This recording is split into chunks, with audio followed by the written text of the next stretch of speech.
What is going on, my broskiis? My name is Toadski, back again, here to bring you guys yet another One Piece Treasure Cruise video, and today we're having a look at Grand Party. Of course, it has started. Remember though, it is the special edition version of Grand Party, which means that you only need 10 victories. You get 50 rainbow gems total for completing all of your victories, which is very, very good. And also, you get infinite tries, pretty much, so definitely do it. And it's very, very easy. It doesn't matter how many times you die. Just play it every day until you get your wins, and then you get just a bunch of gems. You get bounty. You also get rainbow scrolls, which you can obviously use to level up some of your characters on your account, which is really, really good. If you are still lacking a good amount of rainbow scrolls, definitely worth doing.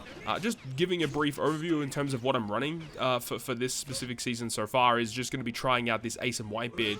If you guys can see on the right hand side of the screen, I have put on the rule set for this special edition season, and for this season, the Ace characters that you use as your Grand Party leader get minus 80% for their required GP burst skill, which is quite good, especially for the new Ace and Whitebeard. As I kind of felt that Ace and Whitebeard's burst skill, like on paper, seemed incredibly strong. Probably one of the best burst skills in the game. It does like a huge 70% health cut, inflicts half stats, and then also does like a ton of damage to all enemies. Like, it is legit like a complete wave clear when you do pop it. The only issue is that you have to have 6 of your teammates die. But with this burst requirements reduction during this season, you only need 2 characters to die, and then he's ready to pop the GP burst, which makes it very, very accessible.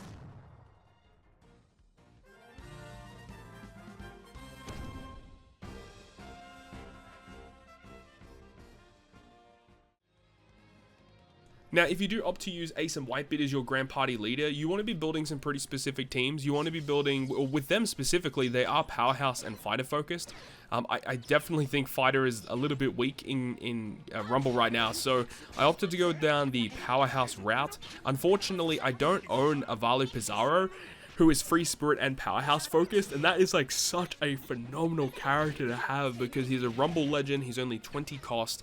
Unfortunately, I do not have him. He's a really good disruptor for your opponent. So I am running this kind of weird team setup with Smoothie, and the combination of Blackbeard and Smoothie is kind of interesting because they both have an ability that can reverse your opponent's specials, just to kind of like maintain a little bit of competitiveness, because the team that I'm using here doesn't have the best stats. I mean, offensively it's pretty good, but defensively it is concerning.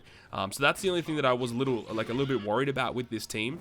However, once you get your specials rolling, with Blackbeard being able to disrupt your opponent, Smoothie being able to disrupt your opponent, even Katakuri and Big Mom have some really nice abilities like half stats to disrupt them even further. Characters like Kaido and King can do a pretty good amount of damage. And then of course having Ace and Whitebeard on the team as well is a really nice character for some health cuts and big damage, removing your halving of your own stats. So anytime your opponent does like a defense down, or an attack down, or a speed reduction, or whatever it is, when Ace and Whitebeard launch their special, they just remove those stat reduction effects, which allows your team to be way tankier and also hit way harder against your opponent too.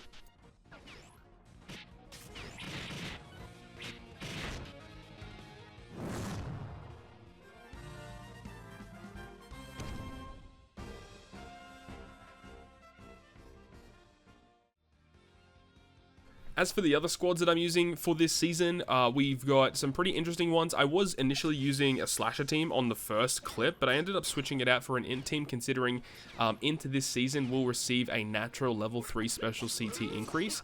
You can opt to use a strength team as well, and tomorrow when we get the, when day 2 starts, I'll probably try and run the new strength Luffy as the leader. Just in theory, that character seems literally insane.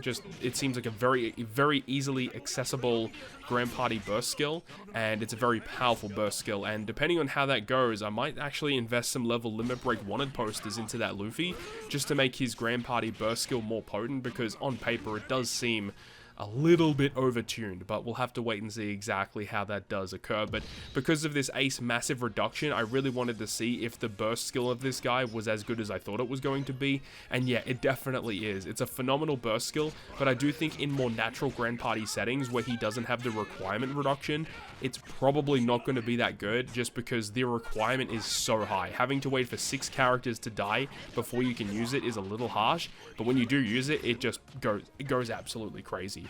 Anyways, that is going to wrap it up for me. Thank you so much for watching. Hopefully you enjoyed it. If you did, make sure to go ahead and leave a like. And if you want to stay up to date with all the content I post, including more One Piece Treasure Cruise content, make sure to hit the subscribe button down below. And that, guys, I will see you guys within the next video.